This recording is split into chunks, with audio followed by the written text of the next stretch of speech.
राजनीतिक तौर पर भले ही पूर्व गृह मंत्री डॉक्टर नरोत्तम मिश्रा के सितारे इन दिनों गर्दिश में चल रहे हों, लेकिन धर्म कर्म के मोर्चे पर वे लगातार सुर्खियों में बने हुए हैं। दरअसल डबरा में आयोजित नवग्रह शक्तिपीठ के प्राण प्रतिष्ठा महोत्सव ने इस बार धार्मिक उत्साह के साथ साथ राजनीतिक चर्चाओं को भी जन्म दे दिया है। यह आयोजन पूर्व गृह मंत्री डॉक्टर नरोत्तम मिश्रा के नेतृत्व में व्यवस्थित किया गया है। कार्यक्रम के मुख्य आकर्षणों में भक्ति भाव से भरा प्राण प्रतिष्ठा अनुष्ठान, कथा वाचन और पंडितों तथा संतों का दिव्य संदेश रहा। नवग्रह शक्तिपीठ, जो एशिया के बड़े नवग्रह मंदिरों में से एक है, भक्तों के लिए आस्था का केंद्र बन चुका है और लोग दूर दूर से यहाँ दर्शन करने पहुँचे।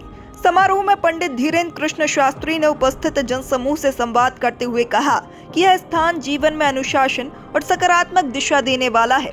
उन्होंने युवाओं, विशेषकर लड़कियों को जीवन में सशक्त और सकारात्मक भूमिका निभाने की सीख भी दी। धार्मिक आयोजनों में मध्य प्रदेश के मुख्यमंत्री डॉक्टर मोहन यादव भी शामिल हुए और नए शक्तिपीठ को राज्य तथा देश के लिए गौरव का प्रतीक बताया। उन्होंने कहा कि यह तीर्थ देश भर के श्रद्धालुओं के लिए प्रमुख केंद्र बन सकता है।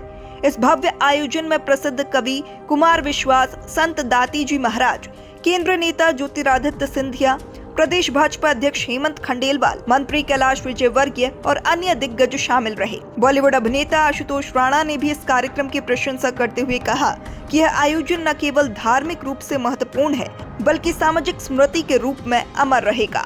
हालांकि इस कार्यक्रम की शुरुआत में डबरा में कलश यात्रा के समय भारी भीड़ के कारण भगदड़ जैसी स्थिति भी बन गई, जिसमें एक महिला की मौत और कई लोग घायल हो गए।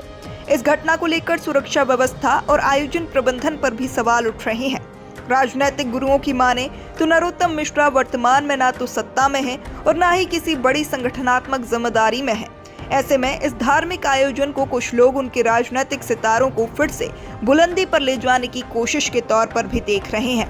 नवग्रह शक्तिपीठ का यह आयोजन धार्मिक, सामाजिक और राजनीतिक रूप से चर्चा का विषय बना हुआ है और मध्य प्रदेश के राजनीतिक सांस्कृतिक परिदृश्य में गहरे प्रभाव के साथ याद रखा जाएगा।